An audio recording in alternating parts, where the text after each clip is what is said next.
parte de que si ustedes quizá tienen alguna sugerencia o nos quieren dar alguna recomendación de qué quieren aprender, qué quieren escuchar, bienvenidos sean. Yo ahora voy a dejar en el chat mi número de teléfono, también mi mail, por ahí me pueden contactar, creo que también tienen el mail de Ornella. Y bueno, y por supuesto todo lo que son las redes, no tengan miedo en hablarnos y en darnos cualquier sugerencia o crítica constructiva. Y bueno, con lo que respecta al día de hoy, hoy se va a hablar sobre Python en finanzas. Y bueno, y tenemos a dos speakers invitados que le damos la bienvenida de parte del club. Por una parte tenemos a Juan Villarruel, es ingeniero electrónico por la Universidad de Buenos Aires, magíster en finanzas por DITELA, y actualmente se desempeña en Balance como analista cuantitativo.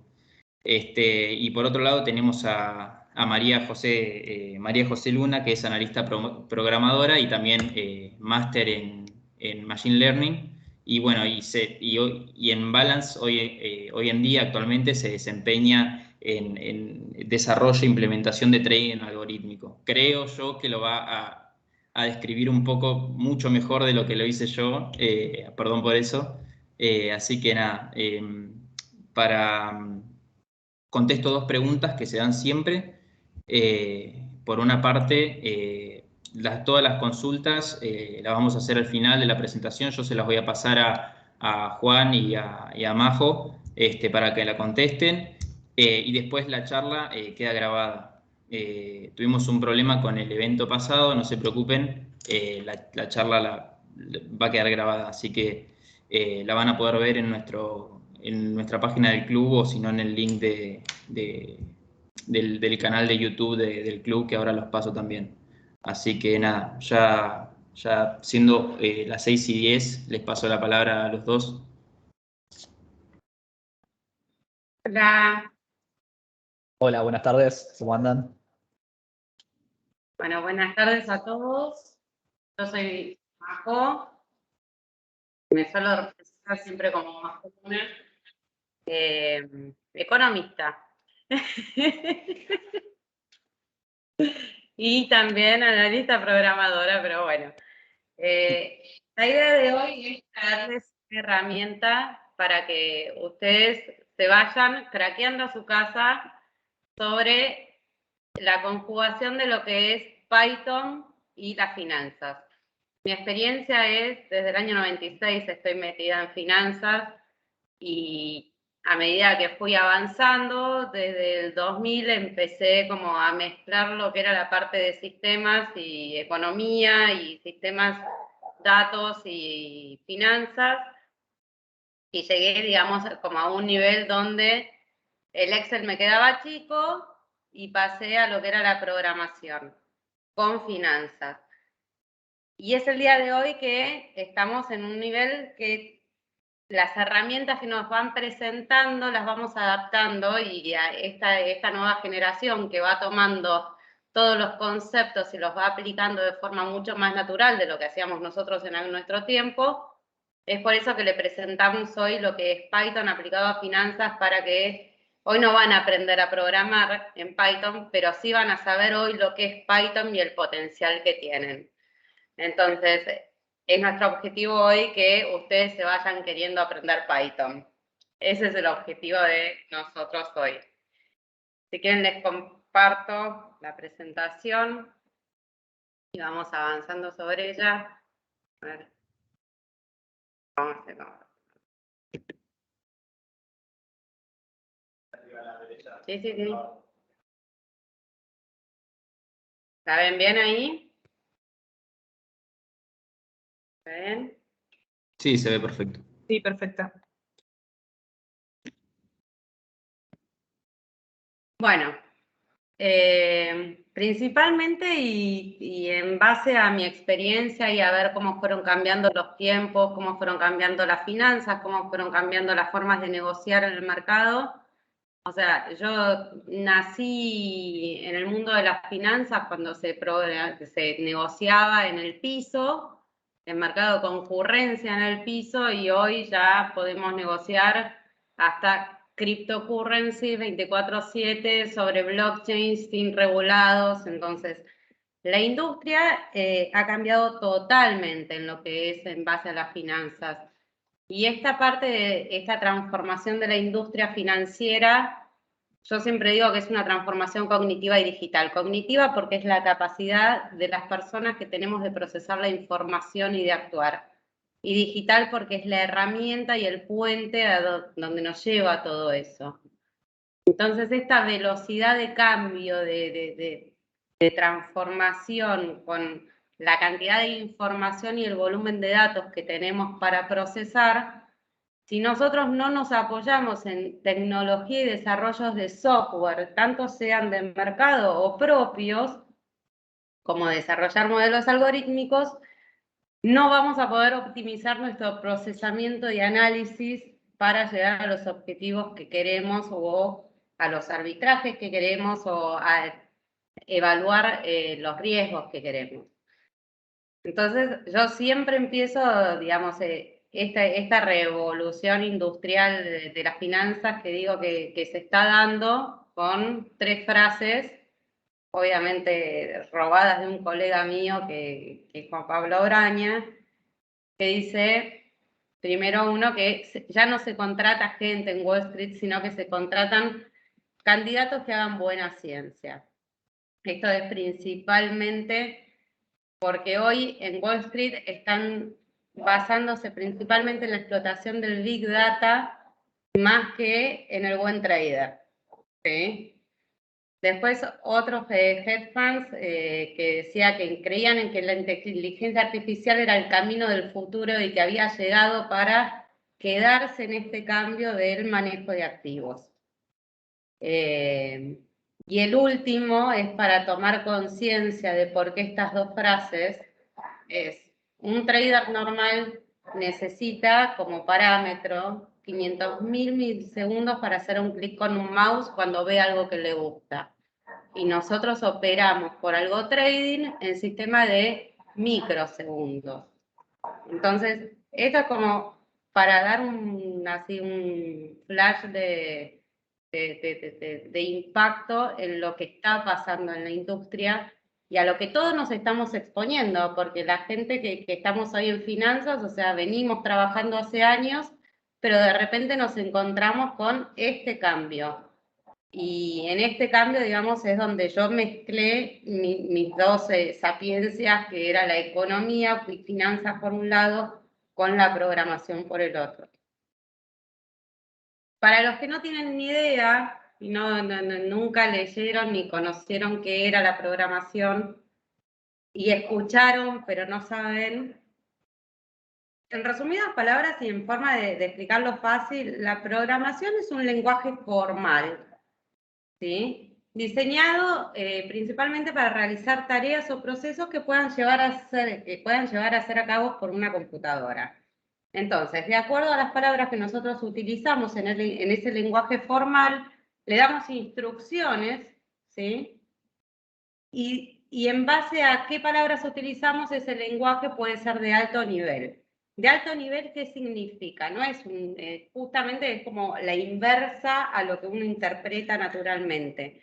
Un lenguaje formal de alto nivel de programación significa que las palabras que usamos para programar son muy parecidas a las que usamos en el lenguaje normalmente, ¿sí? Esto es, por ejemplo, si nosotros le queremos decir a la computadora, escribime print en la pantalla con una instrucción que diga print y entre paréntesis hello, me va a imprimir hello en la pantalla. Entonces, este lenguaje de alto nivel significa que es un lenguaje muy interpretativo sobre el lenguaje normal que usamos nosotros, que no necesitamos tener un lenguaje codificado de bajo nivel.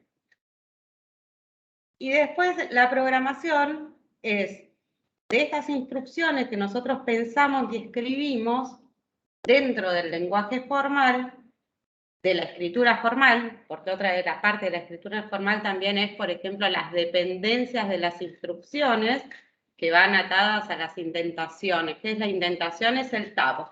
Así como cuando ponemos la sangría y escribimos digamos, con una sangría para iniciar un párrafo, acá es al revés. Se inicia y toda la dependencia del párrafo o de las instrucciones vendría a ser indentado o con sangría para continuar sobre eso. ¿Y qué necesito para programar? Primeramente, conocer ese lenguaje formal.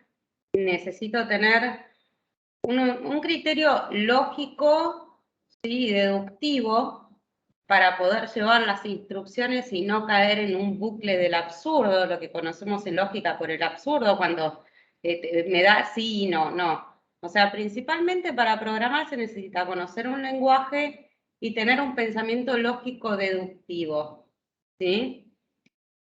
Y yo siempre también como que recomiendo de ser detallista y metódico. Porque cuando uno programa y es detallista y metódico, o sea, son como procesos que uno va cerrando y cuando los usa de vuelta para otra cosa ya no los piensa de vuelta, ya es como algo que está hecho, ¿sí? Son procedimientos que uno va encuadrando dentro de una instrucción o deducción de palabras que hacen que la computadora haga exactamente eso. ¿Y qué es Python? Python es un lenguaje de programación. ¿Pero qué tiene Python? ¿De por qué se habla tanto? Principalmente porque es un lenguaje que es muy fácil, ¿sí? de aprender y de interpretar, es de alto nivel. Y este lenguaje de programación que decimos que es interpretado multiparadigma, multiplataforma, que se usa principalmente para el Big Data, el Data Science, el Framework, el prueba. O sea, es tan versátil Python que se va aplicando a distintos sistemas operativos, funciona sobre todos. Es de código abierto, se comparten las librerías, nos vamos ayudando dentro de toda la comunidad que usa Python. O sea, desarrollás algo y dejás la librería, que es ese procedimiento que yo digo que es de detallista metódico para cerrar un proceso y después usarlo y no volverlo a pensar. Bueno, esas son las librerías que hacen otros y que después se van compartiendo y que van ahorrando un montón de tiempo y te van ahorrando un montón de desarrollo, porque en todo lo que es la parte de tecnología, o sea, lo más costoso son las horas de desarrollo. Y dentro de esto, entre la facilidad del lenguaje y la cantidad de librerías, nos ahorramos un montón de tiempo. Y multiplataforma, bueno, se usan Linux, en Mac, en Windows. Interpretado, ¿por qué decimos que es interpretado? Porque Python no necesitamos escribirlo en un lado, compilarlo en otro y ejecutarlo en otro, sino que simplemente, o sea, vos lo escribís en el momento que lo escribís, se interpreta y se ejecuta, ¿sí? Es por esto que lo empezaron a usar muchísimas empresas desde hace muchos años, porque Python no es nuevo. Python nació en el año 91, que venía siendo estudiado y diseñado por un holandés, Van Rossum.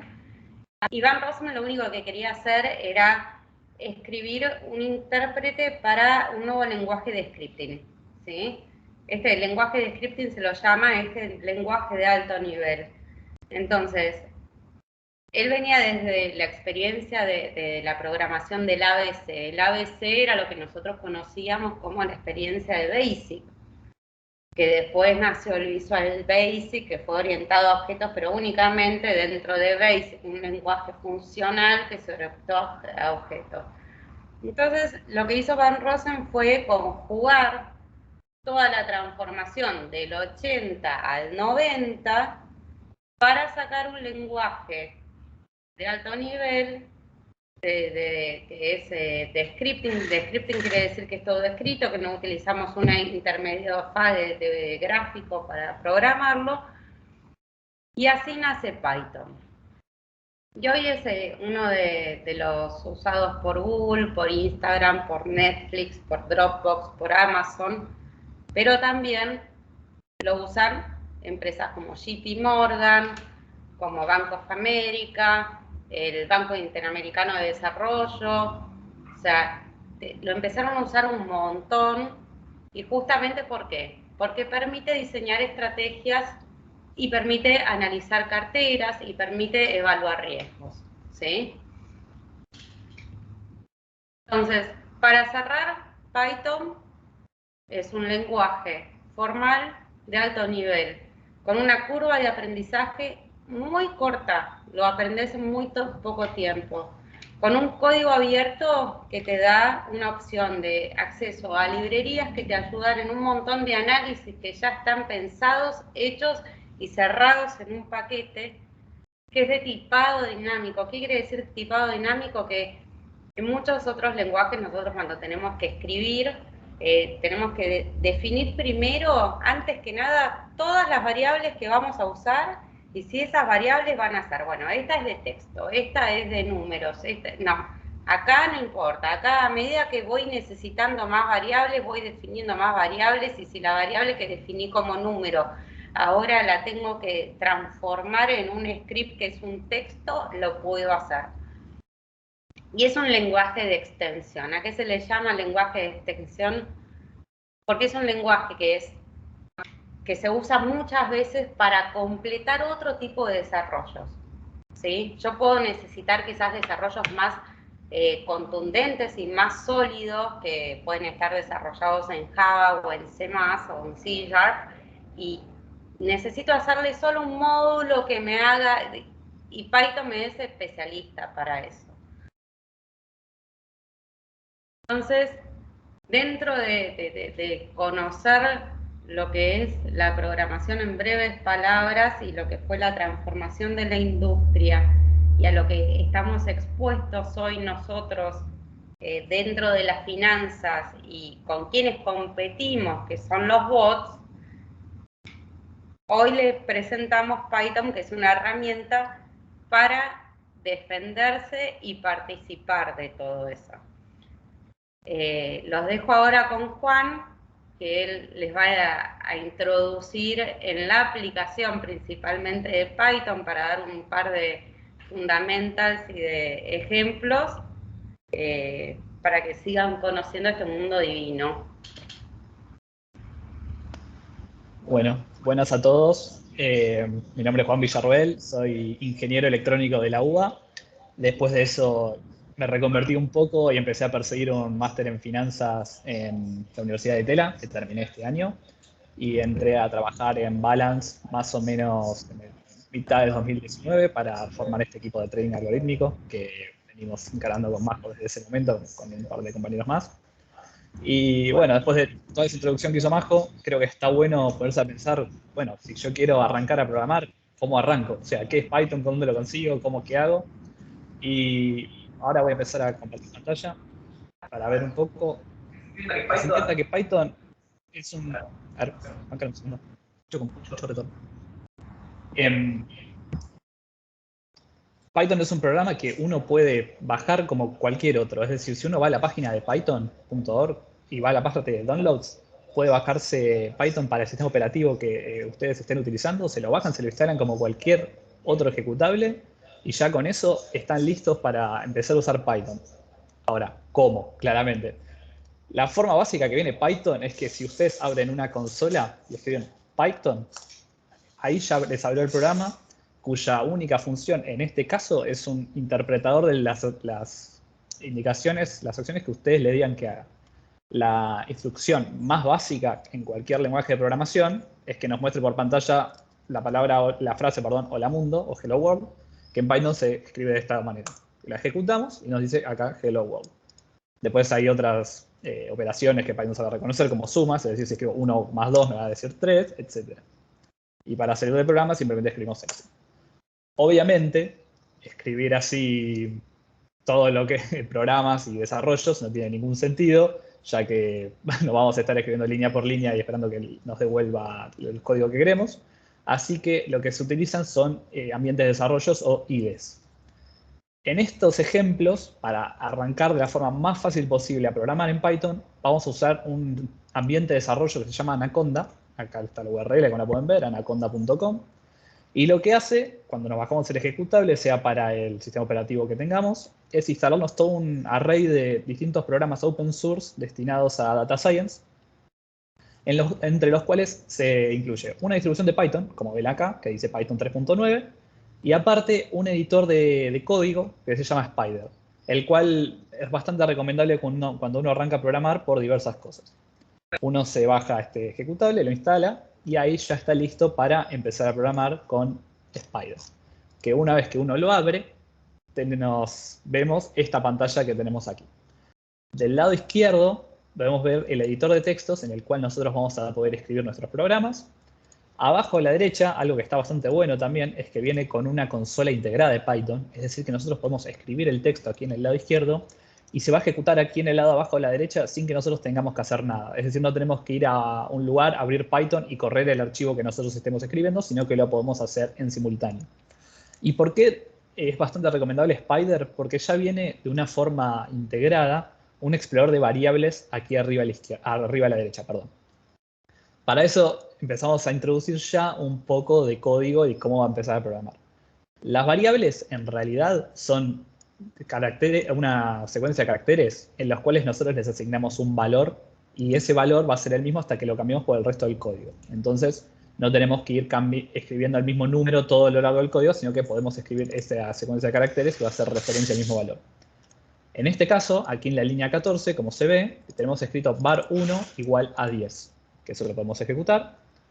Y aquí arriba a la derecha ya vemos cómo aparece la variable. var1, que es de tipo int, que son los números enteros, y el valor es 10. Y si escribimos var1 en la consola de abajo a la derecha, nos devuelve el valor de 10 que tiene asignado. Entonces, esto es útil en cualquier lenguaje de programación, ya que cada vez que tengamos que hacer referencia a este valor, podemos llamar a var1 y si lo cambiamos, tenemos que cambiarlo en un solo lugar. No sé si alguno tiene alguna experiencia con programación, pero esta es una de las grandes ventajas de Python, que en esta línea, cuando la definí, no tuve que decirle ni el tamaño de la variable ni de qué tipo era, lo cual en otros lenguajes de programación puede ser bastante más engorroso, todo lo que es el manejo de memoria y de tipos. Python es muy dinámico y nos hace la interpretación él mismo de qué es lo que le estamos asignando. En este caso, la línea 15, donde dice var2, que dice 1000.5, al ejecutarla, vemos que nos asigna una variable que es de tipo float, que es un número, pero que es con decimal y depende de la precisión que se le asigne, es la cantidad de bits que puede tener de precisión. Otro tipo de variables son los strings, que son secuencias de caracteres, que están en Python se definen entre comillas, pueden ser dobles o simples. Y por ejemplo, cuando lo ejecutamos, el string 1 es el string balance. Y si lo llamamos, nos devuelve balance, al cual podemos acceder si queremos a ciertas posiciones. Por ejemplo, queremos que nos devuelva la primera B, que es la primera posición, decimos string 1, posición 0, y nos devuelve esta B. Podemos definir un nuevo string que se llame string 2, que es capital, y si hacemos string 1 más string 2, nos va a devolver balance capital todo junto, porque bueno, no pusimos el espacio en el medio. De esa forma podemos ir operando con secuencias de caracteres más complicadas y así interpretar textos de forma más difícil, lo cual en otro lenguaje de programación es bastante engorroso para hacer. Python admite también un tipo de variable llamado listas, en el cual simplemente es una lista de distintos otros tipos de variable. Otro tipo de variable. Y en el cual después podemos acceder a las distintas posiciones. Es decir, podemos tener strings en la posición 0, que es acá es ABCD, el número 1, 2, 3, 4, el número 5.5 y el string balance. Y tal vez lo más interesante para ciencia de datos, como tipo de variable básica, son los diccionarios, en los cuales se les puede asignar a una clave un valor. En este ejemplo, en Python los diccionarios se definen entre llaves. Podemos definir una secuencia de llaves, por ejemplo, Juan, María y Matías, a las cuales se les asigna un valor, que puede ser cualquier cosa, puede ser una nota, puede ser sueldo, puede ser edad, puede ser lo que sea. Y después, para ir a buscarlo, no tenemos que saber el valor que contienen, sino que simplemente decimos, bueno, devuélveme el valor de Juan. Y nos devuelve ese 10. Pero bueno, hasta acá fue una introducción. Veamos un ejemplo un poco más dinámico de qué se puede hacer con Python. Para eso, vamos a calcular un valor presente neto de una serie de cash flows, que es algo que en finanzas se puede hacer regularmente y que lo hacemos usualmente con Excel. Para eso definimos una variable que se llama tasa, en este caso igual a 0,1, y definimos una lista llamada cash flows. en el cual el primer valor es menos 200, luego 50, luego el valor 50, 50, 50, 50, 50. Es decir, 6 valores, en el momento 0 una inversión de 200. Para calcularlo, la fórmula es la sumatoria del cash flow dividido 1 más la tasa a la potencia del momento que se tenga ese cash flow. Entonces, se inicia una variable en 0, llamada BPN o valor presente neto, y con el operador más igual se le va a sumar a la variable BPN lo que esté del lado derecho del igual. Que en esta línea, en la 41, vemos que es la lista cash flows en la posición 0, perdón con eso, dividido 1 más la tasa a la potencia, que es el doble asterisco, 0, ya que es el momento 0. Y así sucesivamente con el momento 1, 2, 3, 4, 5. Si ejecutamos este código, este pedazo de código, nos devuelve, que en la línea 47 le dijimos que nos devuelve el valor de BPN, diciendo el valor presente neto es menos 10.46. Que al ser negativos, si por reglas, no seguiríamos este proyecto como se vimos todos en finanzas. Ahora, podemos ver que todas estas líneas que tengo resaltadas son todas iguales, nada más que estoy cambiándole un valor en cada línea y que va creciendo siempre de a 1. Para eso se pueden definir los llamados loops o ciclos, en los cuales vamos a decirle al código que en cada iteración vaya cambiando la variable según una regla que nosotros le digamos. La variable range lo que hace es crear una serie de valores de una longitud. ¿Qué longitud? Y de la longitud de cash flows. Es decir, que range de cash flows, como la longitud de cash flows es 6, nos va a devolver una lista de números que sea 0, 1, 2, 3, 4 y 5, que son los valores que tenemos que ir iterando acá. Entonces, si le iniciamos en 0, esta variable BPNI, le sumamos en cada iteración cash flows de la posición I dividido 1 más la tasa a la potencia I. Entonces, al ejecutarlo, nos devuelve que el valor presente neto es de menos 10.46. Es decir, que todo esto que antes lleva 6 líneas, ahora lo sacamos simplemente en 2 en Python. Ahora, esto de calcular un valor presente neto es algo que evidentemente alguien todo el mundo lo hace en el mundo de las finanzas en el día a día, y por eso hay alguien que ya lo desarrolló cómo hacerlo en Python, entonces no tenemos que escribir nosotros el código, ya que podemos traer código que hizo otra persona.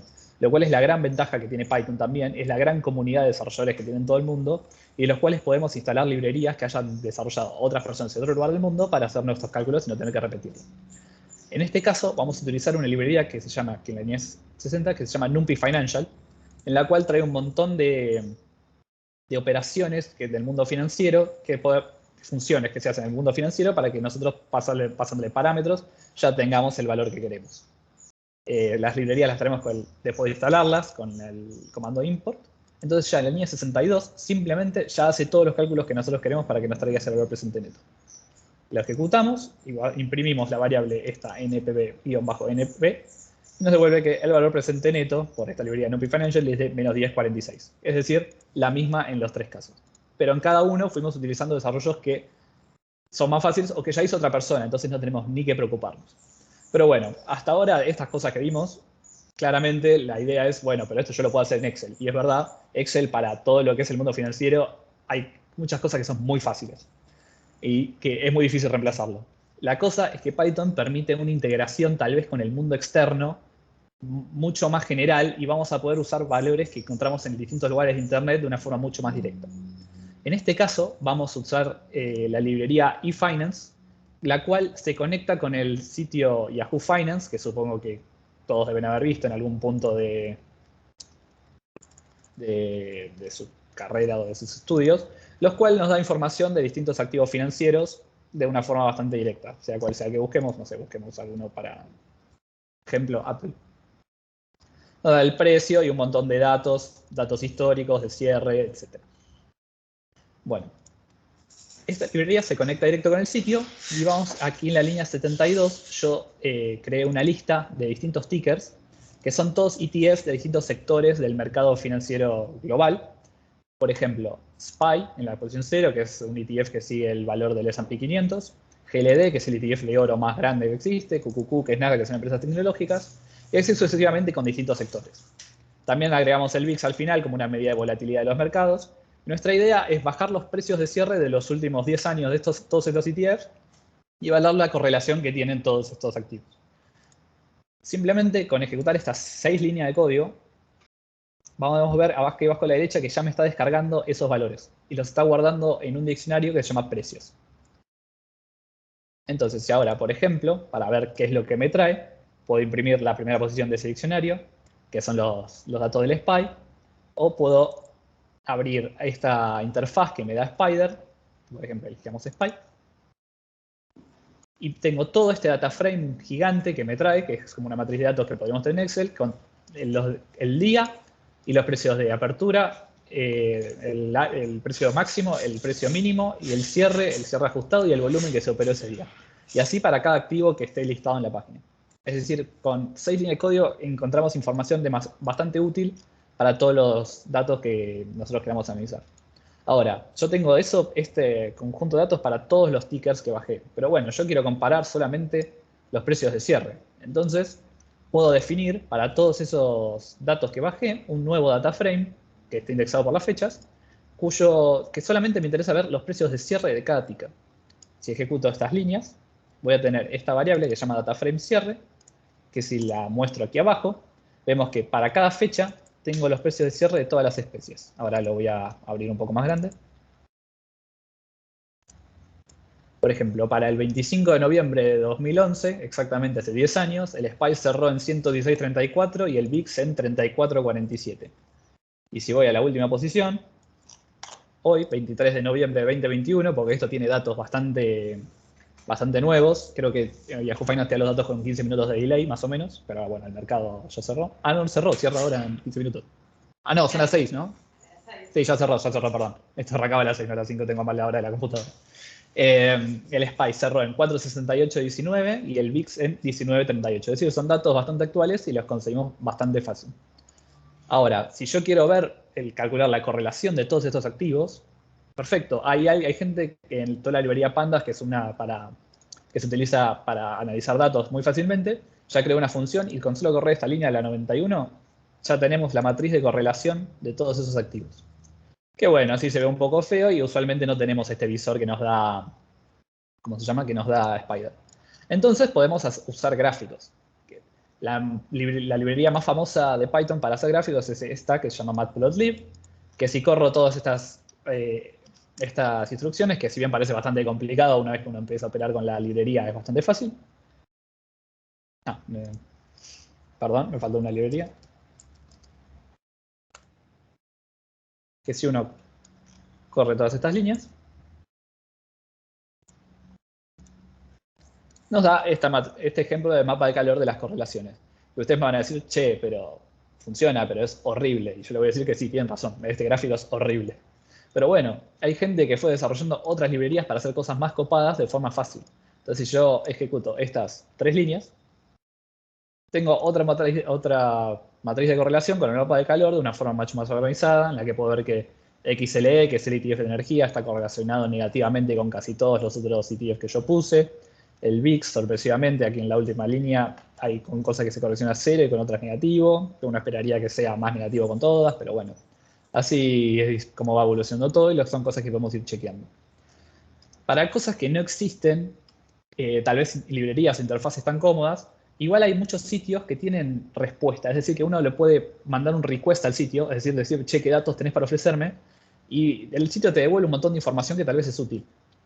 En este caso, como compañeros míos del equipo desarrollaron un par de APIs en los cuales tiene datos viejos, obviamente, del mercado argentino de distintos bonos, por ejemplo, AL30, GD30, etc. A los cuales yo con este módulo request puedo simplemente ir y preguntarle, che, decime información sobre esos bonos. Y así la información que nos devuelve el sitio es esto que se ve acá abajo, lo cual parece un menjunje horrible de cosas que no se entiende nada. Pero si vemos que es un diccionario de diccionarios, en los cuales la clave son strings, que por ejemplo como este. Que si imprimimos solamente lo que nos devuelve de esa especie, podemos ver, bueno, estaría bueno que lo dé un poco más organizado así, que ese AL30, ese string, si lo vemos, nos dice la moneda, currency, ARS, o sea, es algo en pesos. Symbol, AL30, perfecto, es el AL30. Settlement type, 48 horas, entonces opera en T+2. Bid, nos dice todos los precios, bit size, es decir, tenemos toda la información del bono, el order book, de las 5 puntas que más cotizan, simplemente con preguntarle al sitio cuánto vale. Perfecto, entonces ya con construir este identificador para cada especie, que es el ticker, el plazo y la moneda de liquidación, puedo sacar, por ejemplo, el precio del bono en pesos, en cable, en contado, etc. Y de esa manera puedo hacer cosas como, por ejemplo, calcular el dólar MEP. Para eso creamos una función que, pasándole el ticker, el plazo y la moneda, nos construye este identificador. Y aislamos la información de esos bonos. Por ejemplo, quiero ver cuánto vale el dólar MEP con L30. Para eso necesitamos saber cuánto es el ASC en pesos y el BID en dólares o en cable. Aislamos esa información de todos esos datos, los calculamos y imprimimos en pantalla. El dólar MEP cotiza a 167,56 y el dólar contado con liqui a 170,29. Que si alguno consigue algún lugar para conseguirlos estos precios, avísennos, así hacemos una buena moneda. Pero bueno, obviamente son precios viejos, así no estamos mostrando justamente precios en vivo con sistemas que nos dan precios en vivo. Como últimas dos cosas que le quiero mostrar así muy rápido es, una, así como ven, estas 10 líneas, lo que hace es crear un bot de Twitter que tuitee cosas que nosotros le decimos.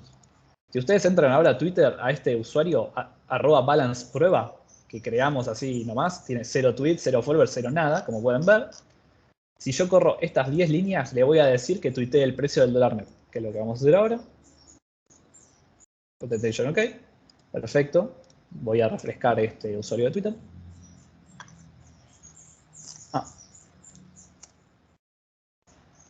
Excelente. Bueno, pues por eso que no hay que... exacto. Me había olvidado el comando para que decirle que tuitee. Ahí está, ahora sí. Ahora pueden ver que el bot hace 5 segundos tuiteó que el dólar MEP es 167,56. Y así podemos decirle un montón de cosas. Todos los bots de Twitter deben estar programados de una forma similar a esta, de que actualizarse cada X momento con una variable que va cambiando, que se encuentra en otro lado. Y para mostrarles cosas que pueden hacer como herramientas que pueden ir construyendo en la vida de todos los días para que sea más fácil su operación en el mercado financiero, esto que está abriendo, que tarda un segundo, es un cotizador de justamente de dólar MEP y dólar cable para distintos bonos que chupa datos del mercado en vivo. Obviamente estos datos que vamos a mostrar ahora no son en vivo, pero que si los conectamos al mercado va actualizando cuánto vale el dólar MEP y cuánto hay en el mercado en cada momento. Por ejemplo, para el L30 en contado vale 167,38, en 48 horas 167,58 y el contado con liqui 171,52 y en T+2 un poco menos, es decir, acá hay un spread. Y bueno, así esto se va actualizando en vivo con herramientas que pueden ustedes conseguir fácilmente. Entonces, bueno, todo... Volvemos a aclarar que esto es a nivel simulación y que los datos no son reales. O sea, estos son sockets de cómo sería el consumo de datos en vivo, pero estos son datos, o sea, simulados y irrisorios para este mercado. Por desgracia, pero sí. Así que bueno, esa era un poco toda la demostración que teníamos para mostrarles. Así que ahora sigue Majo para darle un cierre un poco a la charla. Bueno, y en base a esta demostración que hizo Juan, donde ya dije, el objetivo principal nuestro es que hayan podido, digamos, ver que en 3 líneas podés calcular una TIR, un valor presente neto, podés tuitear en 10 líneas automáticamente lo que vos quieras, que podés hacer una matriz de correlaciones simplemente en 6 líneas y hasta ponerla más linda utilizando otra librería. Entonces, esta era como nuestra presentación de Python aplicado a finanzas como herramienta que para mí reemplazó totalmente el Excel. Pero no solo el Excel, sino el Excel y las macros de Excel. Porque las macros de Excel vinieron con Visual Basic, en donde vos podías programar una macro que era una secuencia de acciones en base a los movimientos del mouse y las fórmulas que insertabas en la planilla. Esto es exactamente lo mismo, nada más que escribiéndolo a través de scripting, que son esas líneas de instrucciones que nosotros le damos, y es mucho más potente porque quizás en vez de hacer una macro con 10 acciones, agarrás una librería y solo le pones la variable y ya te la hace, porque ya la pensó otra esa macro. ¿Sí? Les voy a seguir compartiendo la presentación.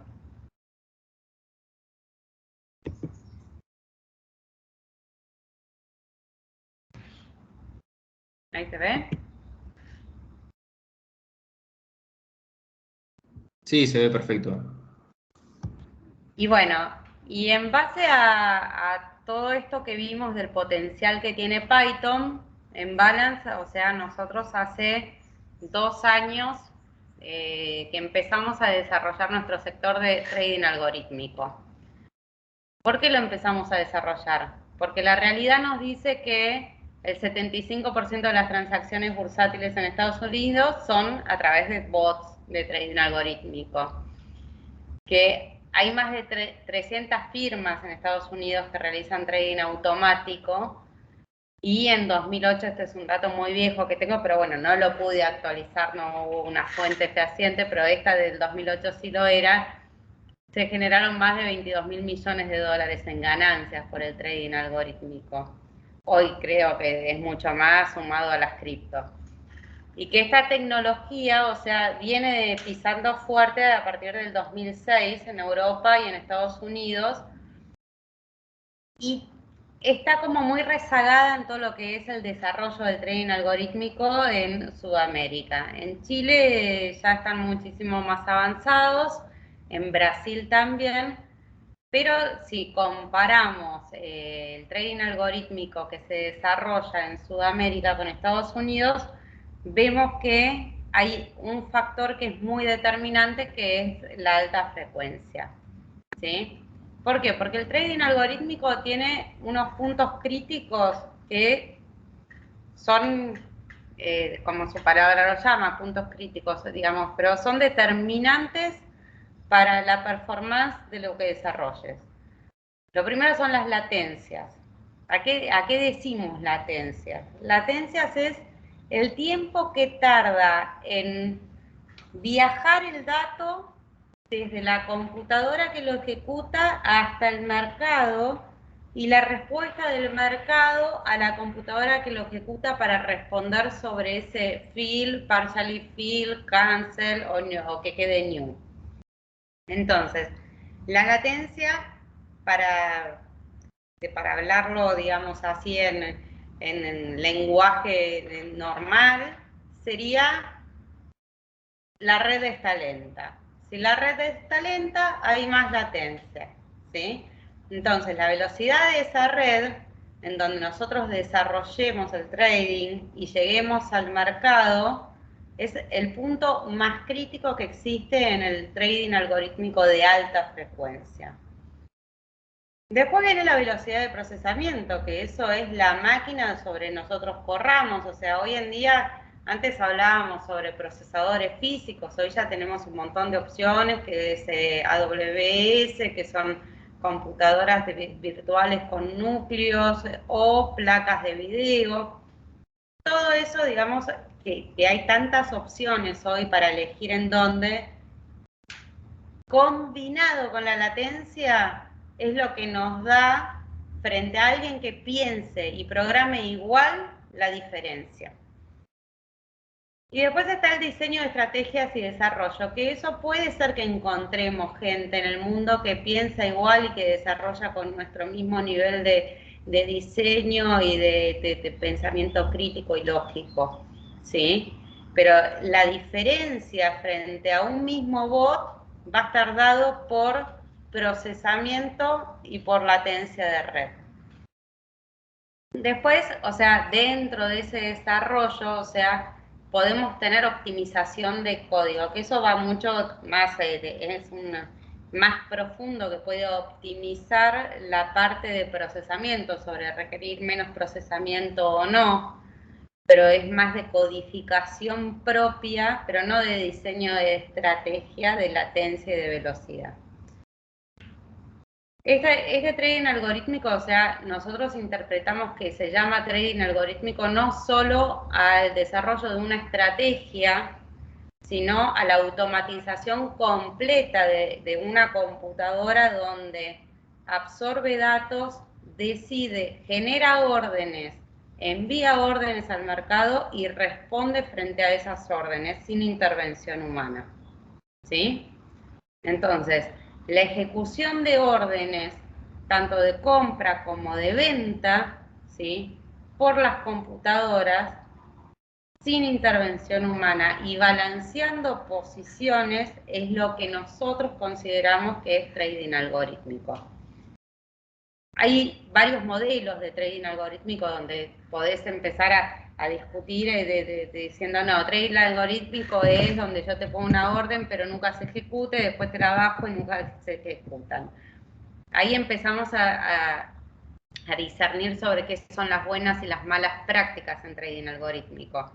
O sea, nosotros siempre nos basamos que las buenas prácticas son las prácticas donde tu objetivo es que la orden sea ejecutada, porque es una orden genuina, más allá de que sea generada por una computadora o no, está en el mercado para ser ejecutada, no está para generar precio ni para generar volumen, solo está para ser ejecutada y para dar liquidez.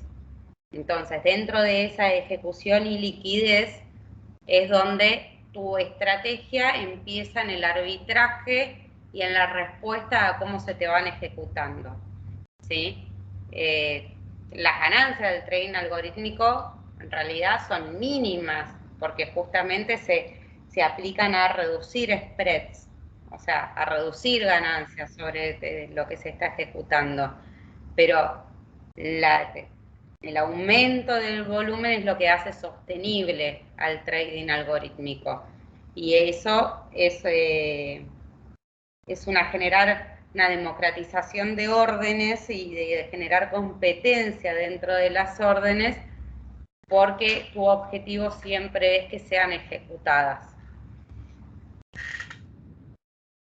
Esto, por ejemplo, es como una foto para que se tengan en la cabeza que el trading algorítmico no es que prendo un bot y lo dejo ejecutando. Siempre nosotros tenemos visores y monitores de bots. Y acá, por ejemplo, es un día normal de mi computadora de los bots funcionando. Nosotros somos market makers del mercado y ponemos puntas en más de 240 especies distintas y siempre los tenés que ver, más allá de que llevan la buena práctica donde tenés límite de orden, donde tenés límite de consumo por bots de acumulados totales, donde no se te puede disparar un bot porque se corta, donde si se corta la conexión automáticamente cancela todas las órdenes del mercado. Siempre, o sea, el control de los bots tiene que estar presente. O sea, nunca descansamos en cerrar los ojos y dejar algo andando. Pero esas son mañas, prácticas y modos de trabajar. Y sumado a lo que es esta parte lógico-deductiva normal de programación, el mundo nos va dando más herramientas y dentro de estas herramientas nos está dando lo que se llama inteligencia artificial en finanzas. Acá vuelvo a una discusión sobre qué es inteligencia artificial. O sea, la inteligencia artificial por un lado está tomada como que es cuando las computadoras empiezan a interpretar los actos humanos y responden a ellos. Y por otro lado, la inteligencia artificial está tomada como que cuando una computadora puede pensar y sacar una deducción más allá del cerebro de uno, que ahí empezaríamos de donde es la transformación cognitiva. Entonces, si nosotros tomamos la transformación tecnológica de la industria de las finanzas, podemos aplicar Python y podemos aplicar todas las conexiones, las latencias y todo, y cómo se redujo, cómo competimos en ellos y cómo reemplazamos esos 500.000 microsegundos de un clic de un mouse por 35 milisegundos. Y por otro lado, cuando hablamos de transformación cognitiva es porque dentro de las finanzas nosotros evaluamos una cartera de portfolio en base a, bueno, voy a comprar automotrices, no, pero hay un estudio mucho más allá de eso, ¿sí? Que va fuera de lo que se llama un modelo supervisado humano, que es el no supervisado. A eso le llamamos inteligencia artificial dentro de las finanzas. A los modelos no supervisados que nos dan a través de redes neuronales, ¿a qué llamamos redes neuronales? A esa comparación de todos contra todos, donde puedes sacar una deducción de, uy, mira, encontré esto, y que nosotros no lo habíamos visto. Entonces, tenemos una salida sin target, sin supervisión, sin saber qué estamos buscando, de algo que nos sirve y que nos lleva a estudiar otros vectores de conducción, ¿sí? Y dentro de esto lo podemos hacer con un backtesting de regresiones lineales, tradicionales, dentro de lo que estudiamos, digamos, toda la vida. Bueno, lo podemos backtestear por ahí, ¿sí?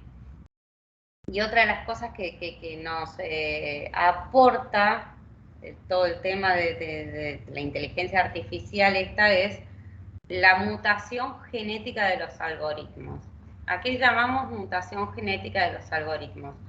Nosotros desarrollamos un algoritmo, lo llenamos de información con toda la información histórica que tenemos. Vemos si funciona, si no funciona. Entonces decimos, bueno, pero pueden pasar cosas que son inauditas, porque estamos en Argentina, por ejemplo, entonces decimos, bueno, tal día yo lo quiero mutar en que pasó algo, entonces le cambio una variable por un random, por un aleatorio. Entonces, como yo estoy entrenando la máquina para que responda y me siga prediciendo para adelante, entre la frecuencia de datos histórica y la frecuencia de reentrenamiento que yo tengo sobre el set de variables, más las mutaciones que le voy poniendo, me va a sacar un resultado, ¿sí?, que es distinto a si yo no lo muto a eso, ¿sí? Entonces, yo mutándolo puedo tener una ampliación de espectro que lo puedo llamar como volatilidad mutada del algoritmo. Entonces, me puedo abrir para una mutación positiva o una mutación negativa, ¿sí? Esto también se hace ahora, por ejemplo, en el COVID, lo hicieron muchísimo para estudiar nuevas mutaciones, pero bueno, estamos hablando en finanzas, así que no me voy a ir por ese lado. Y dentro de todo este estudio enorme que hay lo que se llama la teoría de la información, donde ir a un entrenamiento un poco más profundo, ¿sí?, que no es solo con variables históricas y reentrenamiento de las máquinas y agregándole mutación, sino dejando que la máquina empiece a aprender y que la mutación, que vendría a ser como un reentrenamiento de la mutación para irse por otro canal, más que es lo que llamamos el deep learning, ¿sí?, que es el reentrenamiento profundo de la máquina, en el cual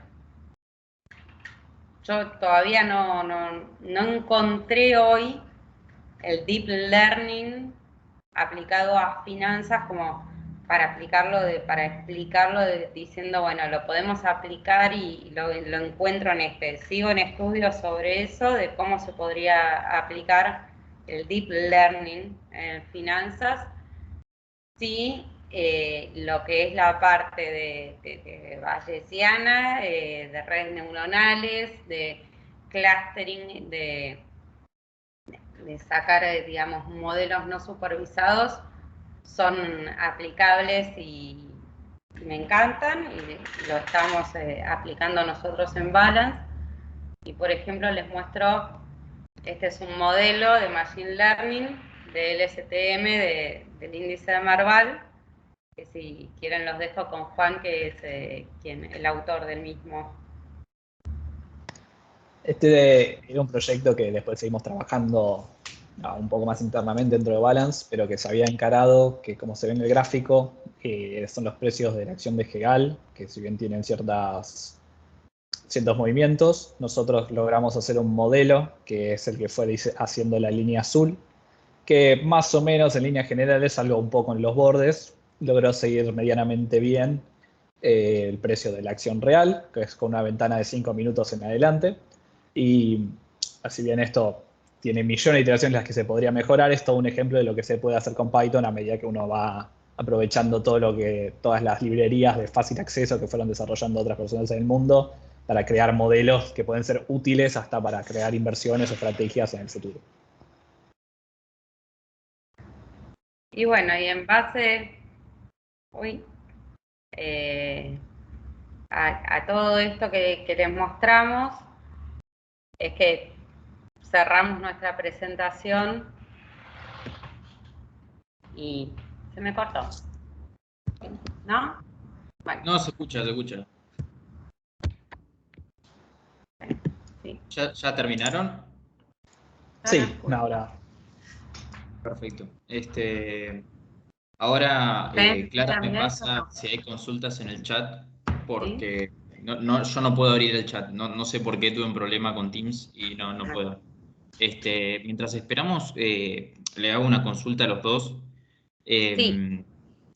Yo había escuchado como que todo lo que es Machine Learning y la práctica, el estudio propio de Machine Learning era mucho más práctica que el estudio en sí de Python. Eran muchos casos prácticos, más manos a la obra, que por ejemplo, empezar a programar en Python, que es algo mucho más, o puede llegar a ser más intuitivo por la facilidad propia que tiene el lenguaje. Son dos mundos distintos. Sí. O sea, un mundo es el mundo de la programación, en donde vos aprendés un lenguaje en darle instrucciones. Machine Learning es un modelado de reentrenamiento de máquina que usás el lenguaje de Machine Learning con Python, como podés usar otro. Pero ese reentrenamiento se llama reentrenamiento de máquina, que en realidad es darle un dataset de datos y decirle, bueno, sacarme una predicción con esto de acá, de 2001 a 2005. Entre estos 5 años, decime cuál va a ser el año siguiente. Sobre el año siguiente, saca del 2002 al 2006, reentrená y saca otro, digamos. Es como ir reentrenando la máquina para después ir contrastando con el backtesting y lo va ajustando.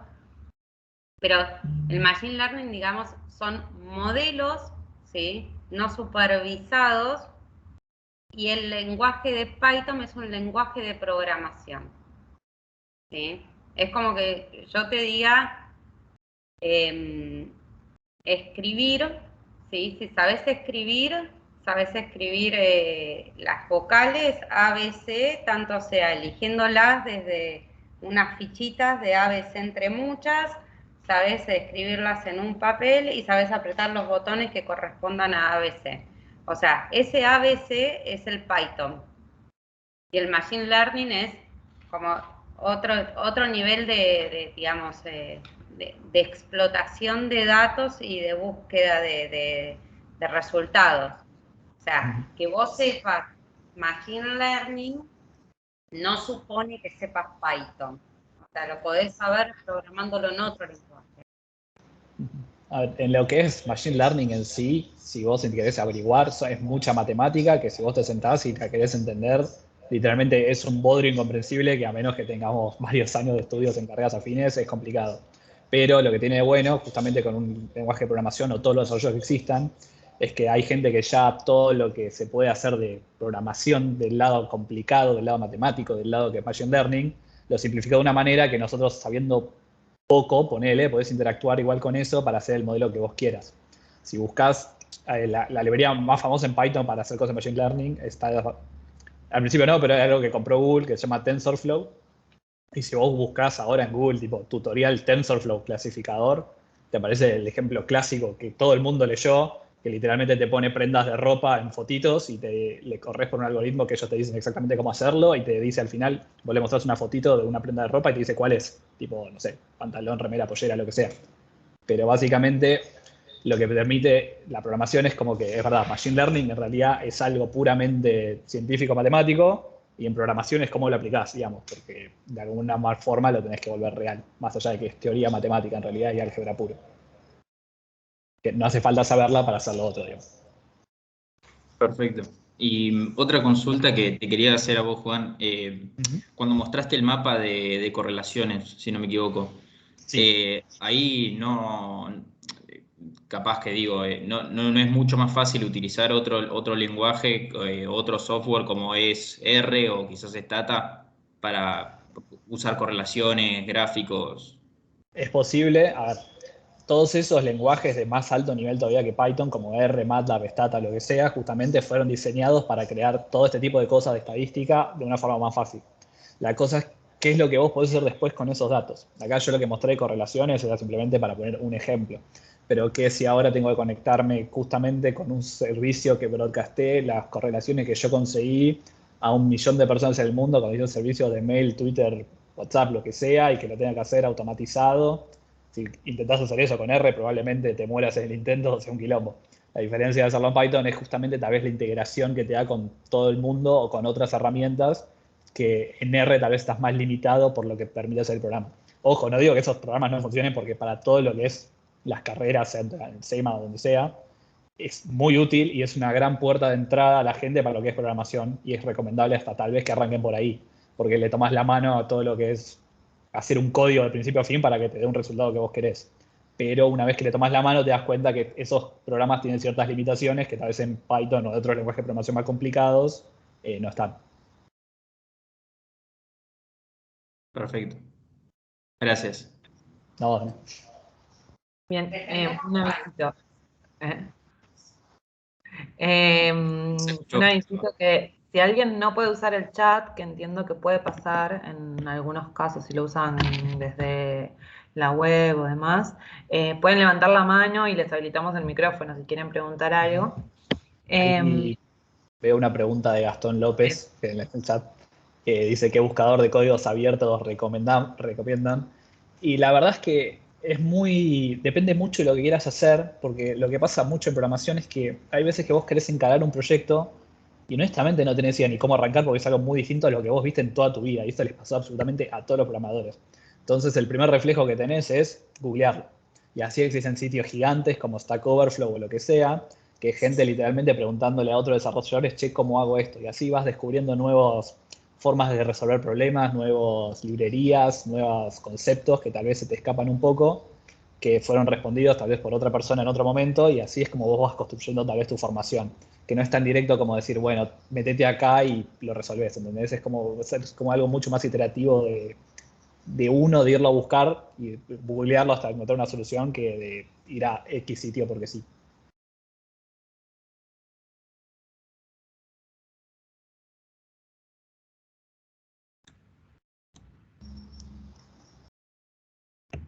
Bien, por ahora no aparece nada más, así que yo solo quería agradecerles a los chicos del club, ya que esta es la última charla del año. Primero que nada a Juan y Majo, que dieron una charla excelente y siempre muy predispuestos y con muchas ganas, así que estamos muy contentos. Y agradecerles el espacio a los chicos del Club de Finanzas de UCEMA. Nada, porque creo que generamos algo lindo en conjunto con el trabajo del University y de todos los especialistas de Balance que prestaron su tiempo y su esfuerzo y su trabajo para estar acá. Así que nada, agradecerles. Les voy a dejar otra vez el link para completar una encuesta, nada, para lo que hagamos a futuro, se los dejo en el chat. Si lo pueden contestar, les agradecemos. Y eso, nada, te dejo, Mati. Bueno, si aparece alguna otra pregunta, y si no, te dejo, Mati, para que cierres. Dale, perfecto. Ahí Gracias a aparece vos, otra Sara, pregunta. y al equipo de Balance también. Y bueno, y gracias por hoy, por el charlón de hoy, todo más que claro, perfecto, a Majo y a Juan. Así que nada, damos por finalizada el evento y Bueno, los cursos. te doy una preguntita que Sí, justo ahí la vi, entró justo. con lo justo. Sí, sí, Ah, la vi, que es yo un no tengo el chico, o chat. alguien, perdón, que está preguntando para qué es recomendable. Lo conocemos a Ricardo, Marisa, ¿eh? Para qué es recomendable usar R y para qué Python. Pero supongo que la respuesta es todo lo que podés hacer en R lo podés hacer en Python, pero no todo lo que podés hacer en Python lo podés hacer en R. R es mucho más fácil de arrancar, es mucho más fácil de tomar la mano y es mucho más fácil de usar para interiorizarse los conceptos de programación. Todo lo que es estadística y finanzas vas a poder usarlo para un montón de cosas, pero tal vez cuando quieras hacer cierta cosa vas a estar limitado y tal vez ahí quieras usar Python. Y le vas a tomar la mano fácil porque Python, si sabes R, es muy fácil de aprender también, así que no es grave. Pasar de uno al otro es fácil, tal vez si se quiere empezar por R es hasta más fácil todavía, pero bueno, recomendable. Aprendan Python, es fácil, no lleva tanto tiempo.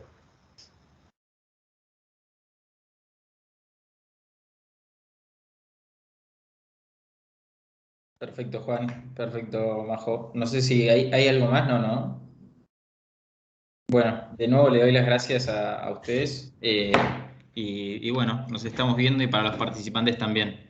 Bueno, Vamos con gracias una a tarea ustedes por la invitación y para casa, aprender a programar primeros códigos líneas en Python, a ver qué. Y bueno, y redes neuronales también.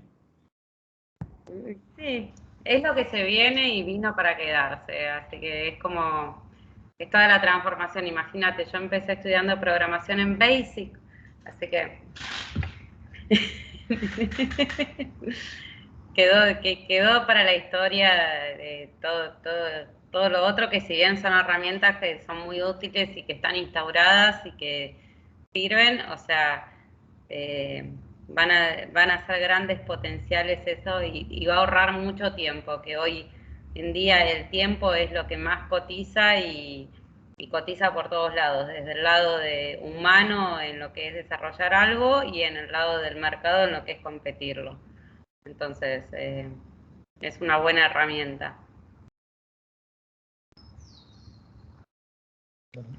Muchas gracias a Bueno, todos. les dejo un beso. Chau, chau. Hasta luego, que tengan buenas Chao, tardes a todos.